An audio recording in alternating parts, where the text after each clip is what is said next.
I'm speeding. Speeding. Speeding. 5, 4, 3, 2, 1. The world is changing faster than ever. What used to take decades is now taking years or even months. What you see right now is the illusion that people have had for many decades about the workplace being this secure place to work the rest of your life. For the first time in the history of our nation, our children will not do as well as us. We've seen our friends get laid off. We've been laid off. We've had our pay cut. People are overworked and underpaid. They seem to have less time and less freedom. They live under constant pressure. This is going to be forced. And so even if your employer loves you, they may have to cut you. There's something wrong that on Monday morning, the heart attack rate increases by 35%. Technology is accelerating, job security is declining. It just doesn't seem like the old models of making a living are as reliable as they used to be. Every aspect of our lives, there's a better way out there, but we're still doing it the old way. We live in the greatest country on the planet, and there are a lot of people sitting around complaining and being cynical. Like everyone's whining about this old model, and I'm like, why don't you leave it? Look at all this over here. Look at all this opportunity. Since so much of our lives revolve around our work and the way we make our living, many people are thinking there just has to be a better way. The biggest challenge facing our world today is not making money, is what are we going to do with all the displaced, unemployed people? People are afraid that they're going to make the wrong decision. People are afraid of the unknown. People are afraid that maybe I don't have the skills. Hey, sports fans. Industrial age is over. It's dead. It's dying. That's why going to school to get a job is an obsolete idea. A steady paycheck is an industrial age idea.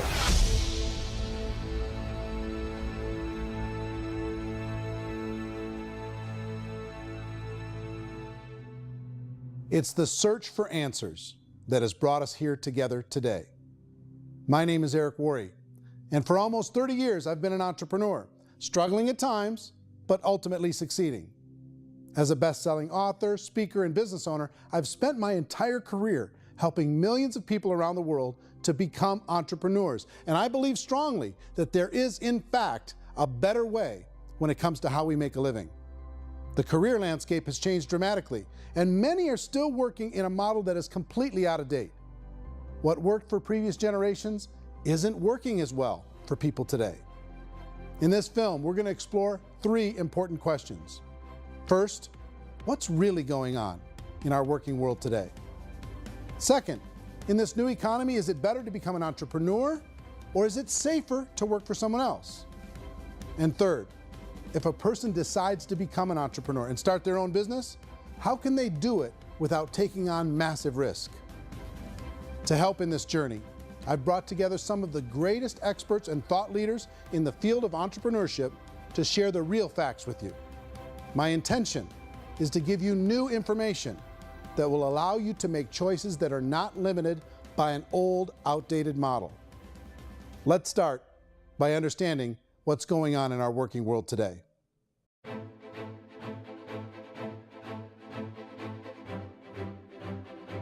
Let's look at unemployment. 30–40% of the people are honestly not working, but would be working. What our government does is if you haven't found a job in 6 months, we don't call you unemployed. We pretend you dropped out of the labor force. I've often said that unemployment, particularly structural unemployment, that's unemployment due to technological changes, is the first sign of economic growth. Think of it, 10 people live on an island. They go out every day and fish. One day, new technology shows up. A missionary brings them a net. Now, using the net, one pilots the boat, one throws the net. 2 fishermen can do all the work 10 used to. That's a 500% increase in productivity, 2 doing the work of 10, in one day. You don't have to learn a lot to learn how to throw a net instead of throw a fishing line. The island's got a big problem, 80% unemployment. But the island still has all the wealth of the fish because the 2 people produce as much fish as 10 did. Now, of course, looking back in history, these changes used to take thousands of years. And during that time, we went into farming and transportation. Some of us became doctors and some teachers and lawyers, and we developed all these new professions and new manufacturing jobs. Today, these changes are occurring literally in one day when a new technological advance occurs, and we don't have the social structures to deal with it or to retrain the unemployed people. So one of the things that I think is interesting as I travel across the country and really travel around the world is the way that we work and the way we get paid for work is changing pretty dramatically.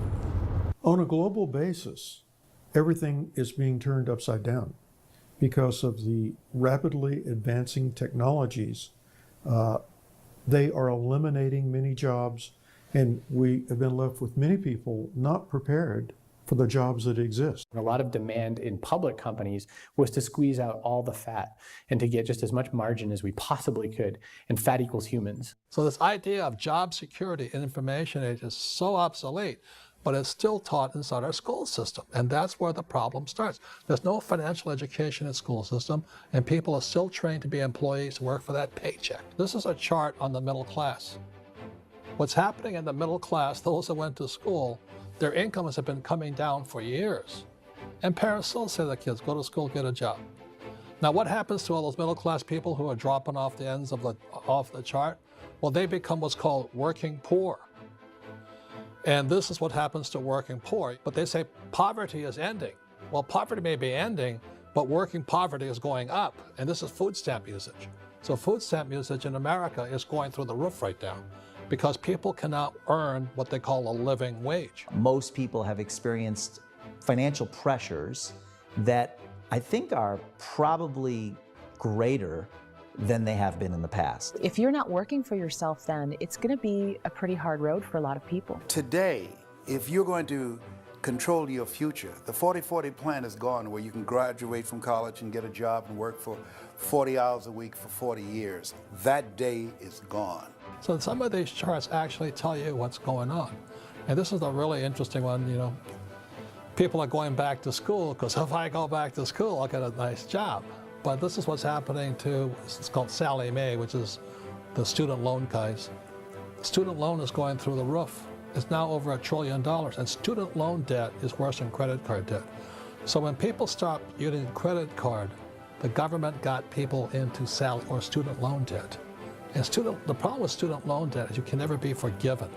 See, with credit card debt, you can declare bankruptcy and all's forgiven. But student loan debt, you can declare bankruptcy, you still owe it. It's the worst of all debt. But this is the next picture. Look at this chart here. This is what's happening to wages of college graduates. It's going down. So you go to college, you rack up all this debt, but you earn less money. Now, that's not that intelligent. Average person who's been working a lifetime in America today is ending their lifetime at 65 with about $41,000 in assets. They earned just enough to survive. I think in the United States we have something like 17 trillion in debt. That's just the federal government debt. We got another 2 in municipal and in other, let's call it almost 20 trillion government. We've got 40 trillion in private debt. That comes up to close to 60 trillion. When you then add something we never had before, what you were talking about, when we look at the unfunded portion of Social Security and primarily Medicare, Medicaid, that, at the most conservative estimates from outside firms, Kleiner Perkins, 67 trillion and growing. That's more than all our other debt. There's less conservative estimates that say it's 84 trillion or higher. I added up conservatively $127 trillion in total debt. Debt is a financial drug. When you take it to excess, it's like taking a drug. Yeah, it makes you feel better, it enhances your performance, but at a huge cost, eventually it kills you. And so that's what happens. We keep doing more and more debt, and you get less and less results, just like a drug, until the debt gets so high that it crushes the whole system. That's where we're at, 8.2 times GDP. You know who I feel sorry for? I feel sorry for the person who dreads going to work, who is sick to their stomach on Monday morning, who hates their alarm clock, who gets a little glimmer of hope on a Wednesday because it's hump day and says, thank God it's Friday. And they live for those 2 days a week where they get to be themselves and they don't have to be around people they don't like, and they don't have to play the political game in the office, and they don't have to live this half life. The person that works 50 weeks a year just to be able to have the 2 weeks for vacation. And you know what happens to most of them? Nowadays, they don't have a vacation. They have a staycation. They have time off of work, but they don't get to go where they want to go because they're overextended. They've got all this debt. They got all this situation. They hate their alarm clock. They can't sleep until they're done. They have to spend most of their life in traffic. I feel sorry for that group of people because there's a better way. They just don't know it. I see this really interesting attempt at rugged individuality in a 6x8 rectangle. And I feel like you're all the same, except for the little push pins of the pictures. There's different pictures. Yours is named Jenny and his is named Sujara, but it's the same people. And this is how they are, and they're just like the zombies, and there's no joy in there, there's no fun. There's always like the wacky woman who decorates her cubicle, and that's the most she can do there. You got to give her credits, right? The wacky cubicle woman. The basis for their life is worry. I'm worried, you know, maybe I'll get fired. I'm worried maybe my company will go out of business. I'm worried I can't keep spinning the plates on paying the bills. I'm worried about how do I send my kids to college. I'm worried, what if the transmission of my car breaks? That's, you know, 2 or 3, I can't fix it. People live in a sea of worry, and it eats at them. Those signs that people held up during the Depression didn't say looking for gainful employment in a cubicle. It said looking for work. Work is what we're looking for. Job is just a unit of measurement. Work is what we're going after. It's time to look in the mirror and say, it's not the economy, it's my economy. It's my little world of where I am. I need to improve. I'm not going to wait for the economy to come back because, frankly, the economy is doing great in this country. So I'm here on Wall Street, the financial center of the universe, the financial capital of the world. This is where most people's money goes to at least be held for a time, right? With interest rates in banks being effectively zero, and many experts are predicting it's going to stay at zero for the next 10, 20, even 30 years, people feel like they don't have any choice but to put their future into equities, to put their future into the hands of other people on this stock market, and hope that the stock market goes up, hope that the stocks that their advisors pick or that they pick goes up. That's one way to go, I guess. It's my personal belief that if you put your future into the hands of yourself, in other words, you have earning power by yourself, I think you're a better investment than these guys. I think you controlling your future is a better option than handing over your retirement to these guys. The average household income in the United States is approximately $50,000 a year, what they call the middle class. To reach the top 25% of income earners, you'd need to earn at least $90,000 a year. To reach the top 10% would be a household income of $140,000, the top 5%, $190,000, and to be in the top 1%, you'd need a combined household income of at least $380,000 a year. So here's the question. What do you think would give you the best chance to move up and get to the top 10%, the top 5%, the top 1% or beyond? In my opinion, and in the opinion of many, many experts, the answer is to become an entrepreneur, to become your own boss. I think you have to be a business owner. I can't, the only time I ever say to someone it'd be great to be an employee is when they've already told me they've surrendered. I only tell people who are wounded spiritually that they should be an employee. And it's that feeling that you get when you pick up the backpack off the little Cub Scout and say, "Don't worry, little guy, we'll get you back to the camp." You know, it is in no way a kindness when I tell someone they'd be a great employee. The other status symbol really increasingly is lifestyle. I mean, people can own their own business, maybe even work out of their house. That, I tell you, people admire that, like, gosh, I wish I could do that. The spirit of the entrepreneur is to be a risk taker and to be resourceful and unstoppable and to have a vision of yourself beyond where you are and not willing to settle for life as it is. Think about the great entrepreneurs. They're visionary. They have heart. They're willing to do today what others won't so they can do tomorrow what others can't. Personally, I don't think of the new economy, the old economy. I create my own economy. The entrepreneur's in control. I decide what the economy is going to be like. In the world of entrepreneurship, there are no limits. You can make as much as you want depending on how much you want to work and how smart you are and how great a team you put together. There's no more lifetime rewarding business than being an entrepreneur. Why in America, where anyone could be anything, would people want to give up their freedom and become effectively a modern-day slave, told shut up and be here every morning at 7:30, leave at 5:30, and do what I tell you? If people decide to become an entrepreneur and work for themselves, they have some traditional options, but they're riskier than you might think. Any kind of a retail business, retail build-outs, is extremely expensive. Even just these small little yogurt stores where they're putting little yogurt machines and you get all the different flavors, you're spending $200,000, $300,000, $400,000 to open a yogurt shop. I would love to buy a Dunkin' Donuts, but it's $500,000 or so to start. I don't quite have that just in case money. Risk you can lose it all, and most guys do 2 or 3 times, and even big guys like Branson, because I'm such a fan of his, half his companies don't work. If you make $1 million, your problems are going to go. If you make $1 billion, your problems are really going to go. Just the opposite. You and I know when you're making $1 million, you got $1 million responsibilities. You make $1 billion, you got 1,000 times $1 million responsibilities. And most people say, I'd love to be my own boss. 70% of Americans would love to be their own boss, according to recent polls. But they don't know how to get there. Because what are you going to do? One, you could buy an existing business. If somebody's selling an existing business, you have to ask why. Usually because it's probably hard. It's probably not making as much money as they hope.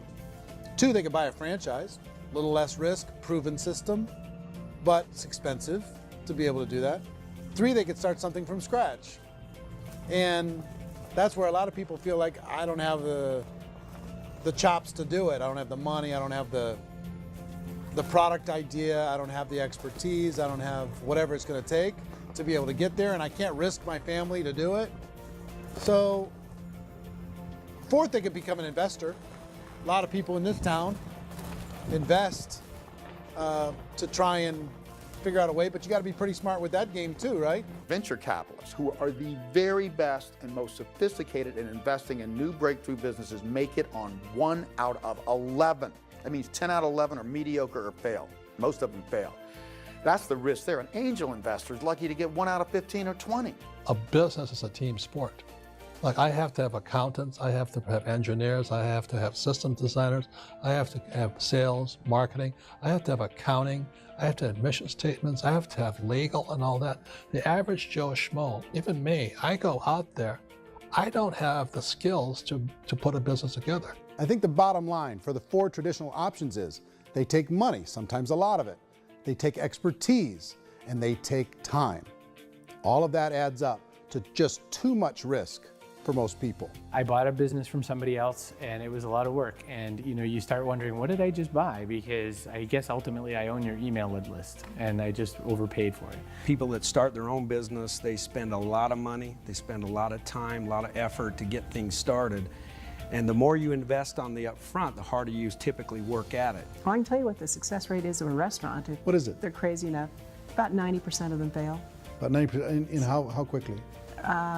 Year or less. Wow. And if we're talking non-franchise, we're talking franchise, Sure. That's totally different. Yeah. But our students aren't getting franchise restaurants. You got to invest big money. Exactly. And with someone like McDonald's, you've had to work with the company for a long period of time, really know the To even have a business. chance at investing $1 million. Have a chance, and it's a slim chance. What if there was a way that you had all the proven aspects, the comfort aspects, and you could still control your own life? What if there was both? In other words, you didn't have to create everything from scratch. You didn't have to be a super leader. All you had to do, what if there was a proven product already? You didn't have to create the product. And there's a proven system already, proven training already. Everything except an employer. That was the only thing that you didn't have. Do you think more people would be open to working for themselves in that environment?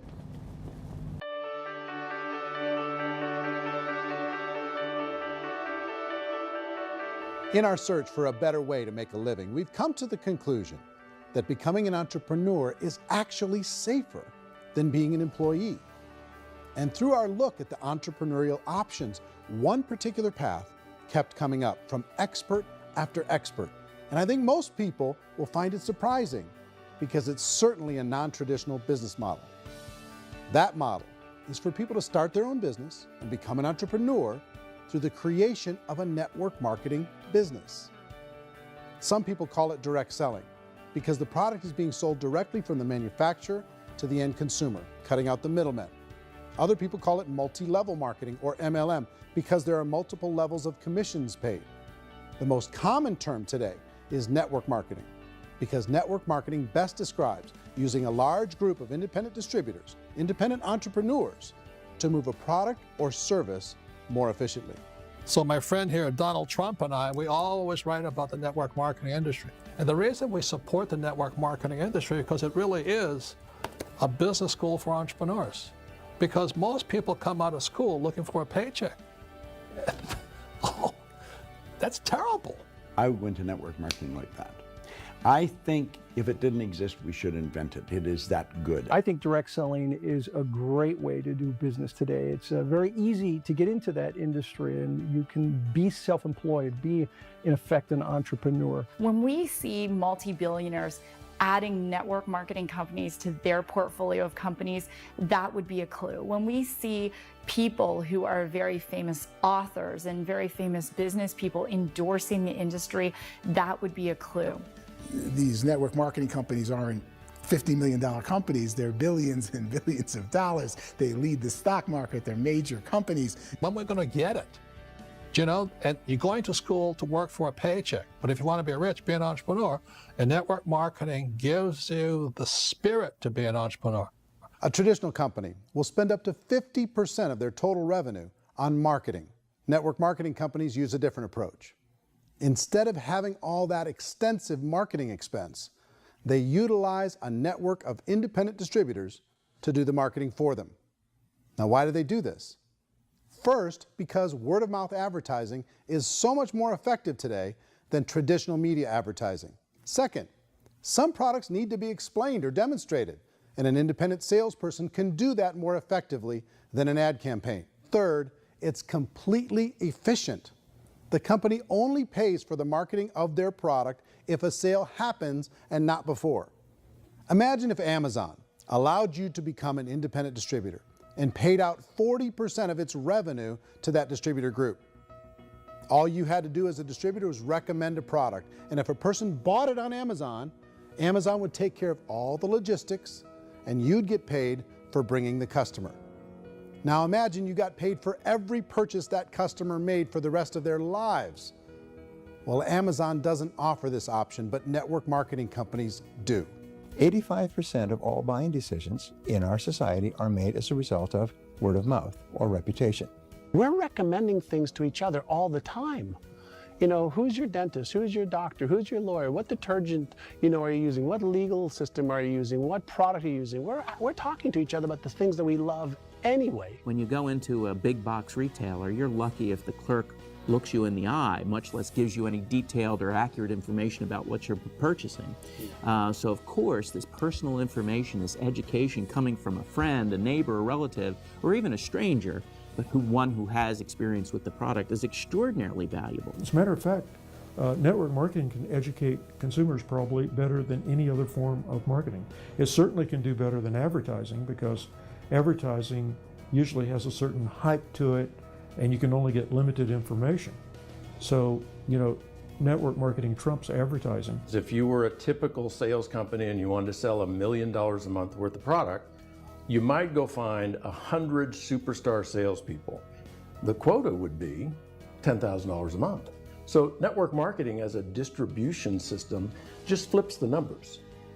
So we use 10,000 happy, raving fans of a particular product, and we don't concern ourselves so much with how much product each one of them individually sells.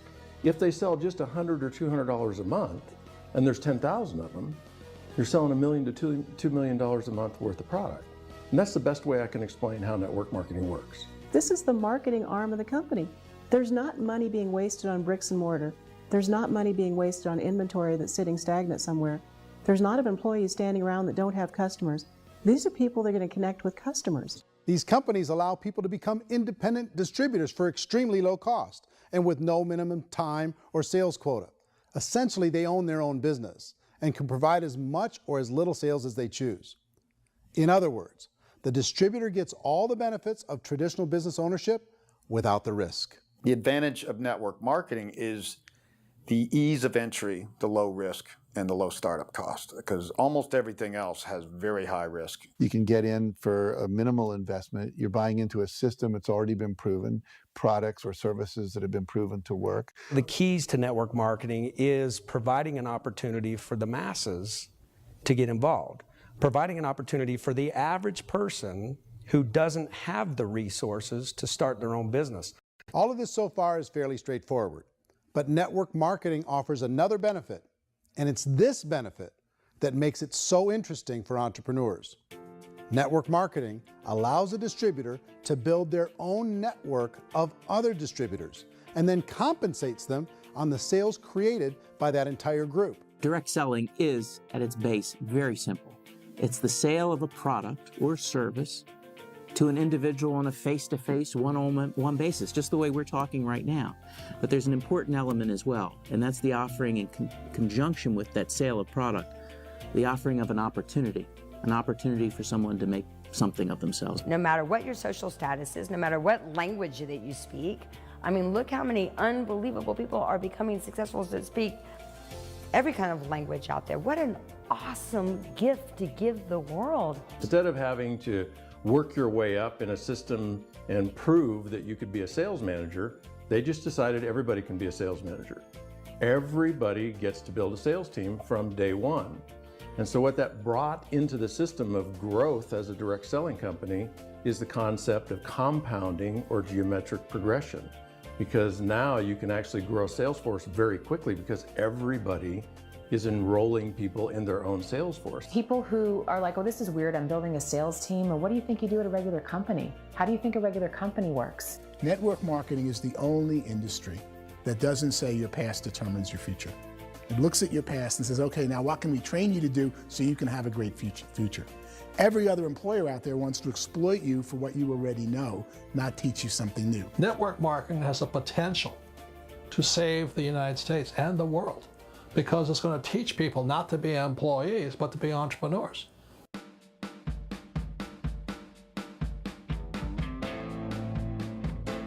According to the Direct Selling Association, if you add up all the network marketing companies around the world, they combine to do over $178 billion a year in retail sales. To give you an idea of how big that really is, the NFL, the National Football League, does approximately $9 billion a year. The music industry does a little more than $16 billion a year, and the movie industry does about $80 billion a year. Using a conservative average, network marketing companies pay their distributors about 40% of that $178 billion in the form of commissions, which adds up to more than $71 billion a year. That's almost $6 billion a month. It's almost $200 million in commissions every single day. So it's certainly working, and people are making serious money in network marketing. With the growth of the direct selling industry over the last 10, 15, 20 years, we've seen a broader understanding of the channel. We have seen more and more people getting involved in the business, so our penetration in the marketplace has increased, and thus the understanding in the marketplace of who we are has increased. And we've seen non-direct selling companies look at the direct selling model and say, something's going on there. People are making money, companies are being profitable, individuals are being motivated, product is being delivered to market. Maybe we should explore this. Some people think only the people at the top make money. Well, let's take a look at that as well. In the network marketing profession, there are roughly 500 people in the world who earn over $1 million a year. If you round that number up to $2 million a year, that adds up to about $1 billion a year. That takes the $71 billion paid out each year down to $70 billion. So where does the rest of the money go? The vast majority goes to part-time people making anywhere from a few $100s a month to many thousands of dollars a month. It goes to people who choose to make it a full-time career move and earning even more than that.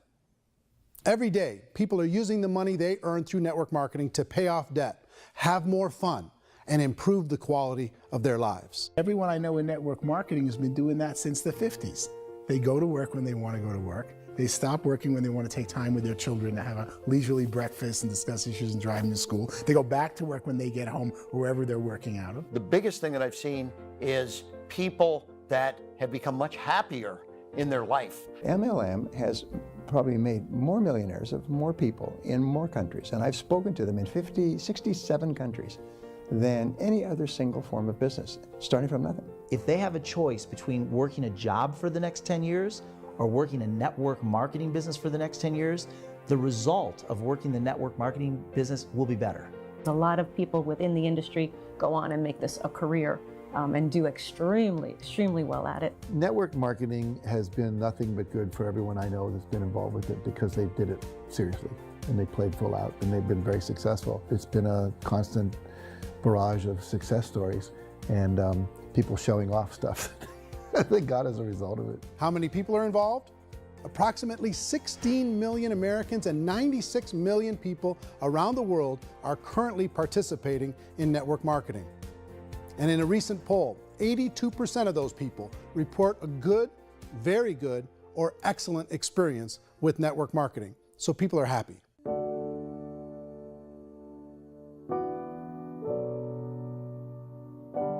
So I've taken a look at the network marketing profession and really tried to understand why so many people are confused as to the validity of this as a business. One is this pyramid shape. People get really messed up with this pyramid. Oh, it's one of those pyramid things. So I just think there are a lot of haters out there who really don't understand the industry and say, oh, it's a get-rich-quick scheme. It's a pyramid. Well, corporate America is a pyramid scheme. You know what I mean? It goes like this. You have thousands of MBAs, let's say working for Ford or General Motors or Coca-Cola. If all these MBAs are all trying to get to here, that's a pyramid. Only one guy's going to make it. Every 10 years, one's going to make it. Whereas you look at network marketing, it's like this. So you're here, and your job is to develop other CEOs coming up behind you. So it's an inverse pyramid. In network marketing, it's a very simple concept. If you sell product, you get paid. It is paid based on production. There is no first mover's advantage. There is no investment component where the more somebody spends, the more they're entitled to make. So the two are polar opposites of each other. It doesn't matter what shape the company is or the compensation plan is shaped, whether it's a circle or a pyramid or a triangle or a trapezoid, it doesn't matter. If compensation is coming primarily from recruitment, then you've got a problem. On the other hand, if an operation is basing their compensation to participants on the basis of sales, even when those sales are generated by people you've recruited, well, then you're a perfectly legitimate enterprise. That's the legal test, it's the practical test. Another issue that's been true in the past that is no longer true now is people used to be in network marketing loaded up with products that they couldn't sell and they ended up a loser. They ended up with a bunch of product in their garage, they ended up with a bunch of products sitting in their kitchen shelves or whatever, and they thought they could sell it and then they weren't willing to or able to sell it and they ended up with a bunch of stuff and they were bitter about it. There was this thing called front loading where you had to buy if you bought $25,000 worth of product, you got better commissions and all this.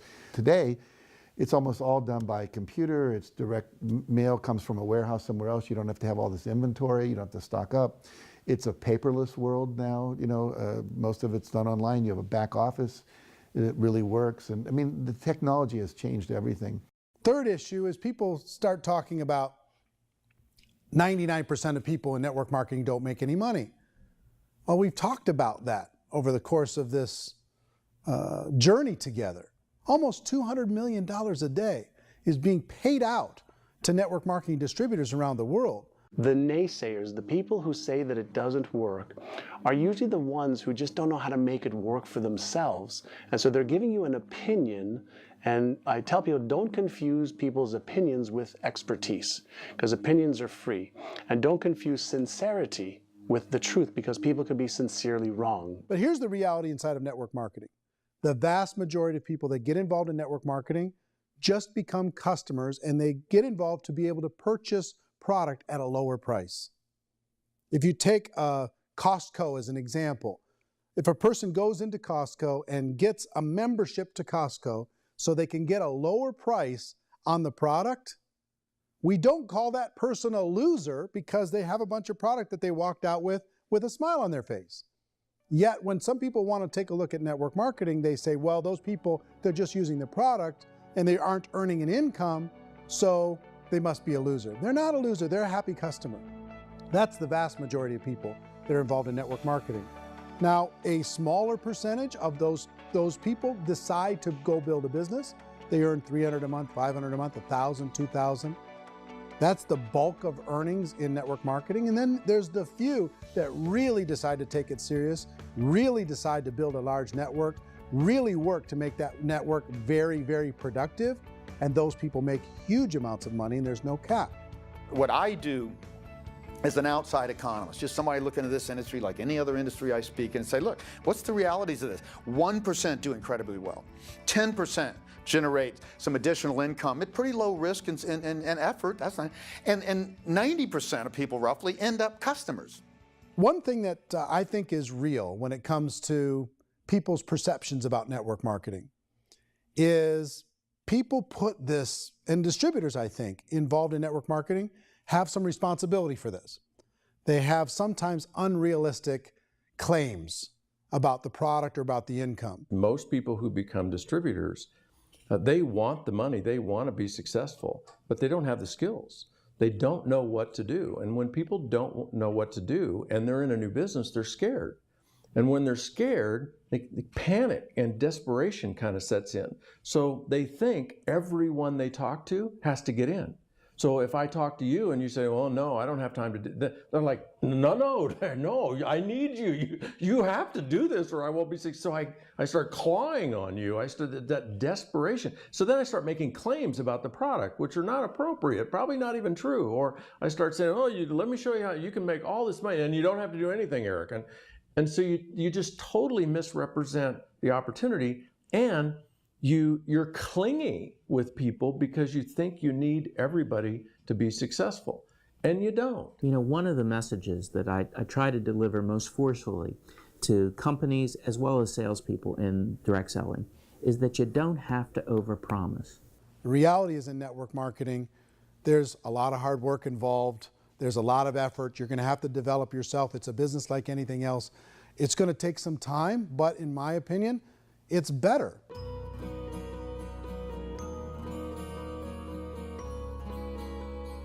It's light years better for people starting today than it was even 5 years ago. I think it's more widely accepted now, and people understand it is a business. It is being an entrepreneur. It is being a business owner. Our belief system is based upon our evaluation of something, and frequently if we reevaluate a situation, our belief about that situation will change. The industry has changed and it's grown up. It's totally transformed. You've got young people today that have grown up with social media, and they understand networks. They understand how people are connected through technology, and they understand how money flows through those networks. So when they see network marketing, they don't see it the way their parents saw it. And we've all learned, the larger industry that you represent, has all learned from those mistakes and flaws and errors that have happened early on. Early algorithms didn't work the right way. That's all fixed. It's like when they design a computer program, they design the program, then they run it, and then they go back through and they debug it. The MLM industry has been debugged. This is the day of being virtual, being able to run a business from your mobile phone. I mean, it's incredible. Companies are getting smarter. They're implementing more consumer protections. They're implementing more compliance training. They're doing more with respect to product research. If you do get involved and you make purchases of inventory, even on a voluntary basis, if you decide that this business is not for you, you can leave and have that inventory repurchased by the company. There's no other business that offers that kind of protection on a voluntary, self-regulatory basis.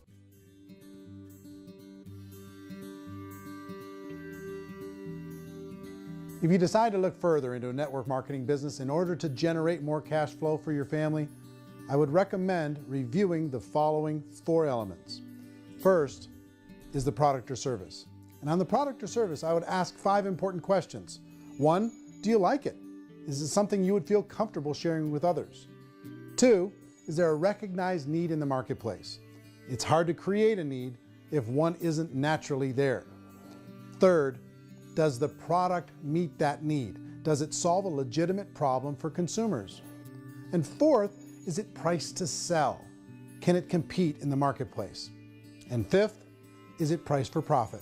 Is there enough margin for the company and the distributor to be able to generate income for the long term? If you can answer the questions on the product to your satisfaction, the next element to consider is the company itself. Is it well run? Do you believe in the founders or the management team? Do you feel they have what it takes to go all the way? See, it doesn't matter how good the product is if the management can't take care of the company. Good management can change with the times. They can handle adversity. They can make good decisions. Make sure you choose a company that can serve you for a long time. The third element to consider is the compensation plan. And with that, there are three important things to look at. First, a brand new person needs to be able to generate some money fairly quickly. It may be an obvious reason, but you can probably imagine the ripple effect of a distributor getting involved and having even a small victory fast. That can only help with the overall success of the organization. Second, a person should be able to develop a moderate part-time income in a reasonable period of time. As they develop their network and as their sales grow, they should be able to enjoy more benefits. And third, for the people who are really serious, for those who decide to really go pro in the network marketing profession, there should be the possibility to make a serious full-time income if they work hard and are committed to developing their skills. If you're comfortable with the product, the company, and the compensation plan, the last thing you should look at is the support that will be made available to you. Does the company have a website? Does it have a solid online reporting tool? Do they have comprehensive training available? Do they host events to help you build your business? If you decide to do this, what kind of a support system can you plug into? Choosing a network marketing company is a personal decision. But evaluating the four elements of product, company, compensation plan, and support is a great place to start. Is the company promising that you're going to get rich quick or that you can make a lot of money without a lot of effort? That's a red flag. Is there a product that you really believe in that you think can be sold? Or are you being told by salespeople or the person who's trying to recruit you or by the company itself that don't worry about the product, all you have to do is recruit other people into the business? Red flag, warning sign. If you're hearing that, take a second or even a third look. Get to know the customers, the products, the business, have some success, and see where the opportunities might take you to move up in the organization. You want to find out, how concerned are they about my education, my training, and my development? Is there a space for me to grow? Most important question. Learn everything that you can about the product. Make sure it's something that you believe in, and learn everything you can about the industry and work that system. You have to be very passionate about whatever that company is doing. I would get involved. You can always test drive anything, you know, the product, the service, the community, and then lean into it a bit. If it feels good, then lean into it a lot. Behind me is the Lincoln Memorial. And this is a place where Martin Luther King Jr. had his famous "I Have a Dream" speech. And at that speech, he talked about his dream for equality for everyone around the world, and that's a noble dream. But I think more people need to remember what it was like when they were kids and the dream was still alive in them, before it got beaten out of them by reality, by this paycheck, by these responsibilities, and by having to live for this job to pay the bills. I think people need to remember that, go back to that. Once they know that there's a better way, I think their future is going to be much brighter. They can live a better life.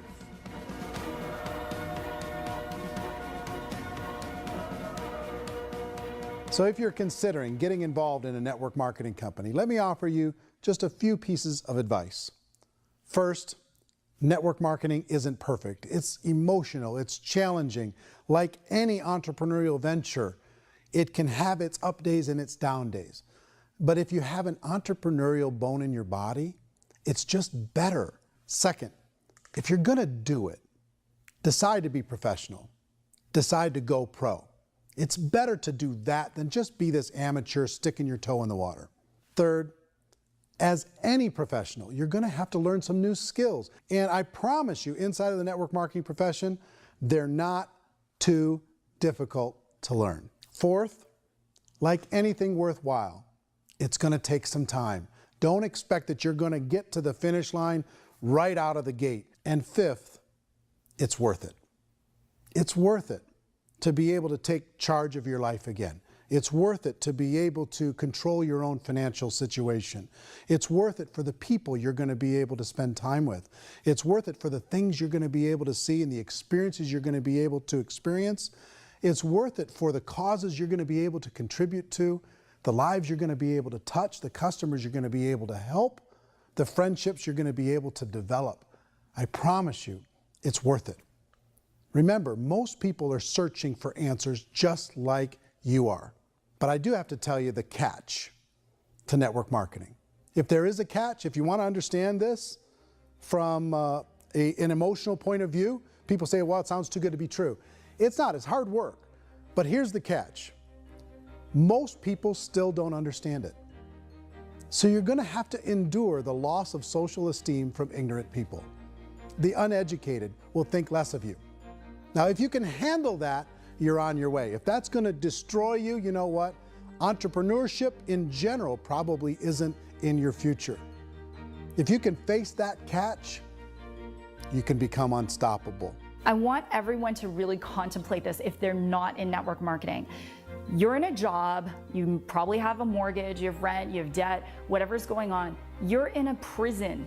You work just hard enough to keep them from firing you, and they pay you just enough to keep you from quitting. Come on! I've been there, done that, and bought that t-shirt. In network marketing, if you run into failure, it's really just a homework lesson for yourself. There's no one to blame. You really have no excuse not to be successful. You just don't. People don't want to hear that, but there's so much available to you. If you want to be a good network marketer, be a student to the people above you, be a fellow traveler to the people on the same level, and be a teacher to those below, and know when it's appropriate to do which. People who are not afraid of asking people to buy things, or not afraid of persuading people with a chance they may say no, these people own the future. Nothing happens until something moves. So you got to go move, you got to go do something, or nothing's going to change in your life. In the beginning, you're going to do a lot of things that you don't get paid for. But as you go down the road, you get paid for a lot of things that you don't do. And your job is rehabilitate the spirit, the entrepreneur spirit in all of us. Get it back. Either give it a strong yes or a strong no, but no wishy-washy, dilly-dally stuff in the middle. There's dreams and there are nightmares, but I believe that the biggest nightmare of all is when you don't pursue your dream. You're going to see some monumental growth in this profession. It's an exciting, exciting time to be involved with the network marketing profession. The next 10 years, I see just exponential growth. When that tipping point comes, it's not a matter of asking somebody, have you ever heard about network marketing? You're really asking them, which company are you building your wealth in? We are here to fix the world, to improve relationships with other people, to improve other lives. And the real reward comes as an entrepreneur in any level from teaching somebody something and watching them soar. There is no greater reward.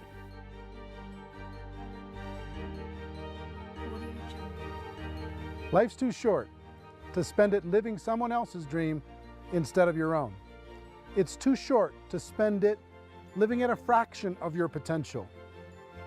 Can being an entrepreneur be a challenge at times? Sure. But here's what you get in exchange. It can be yours. Something that you built, something that you created, something that you made happen.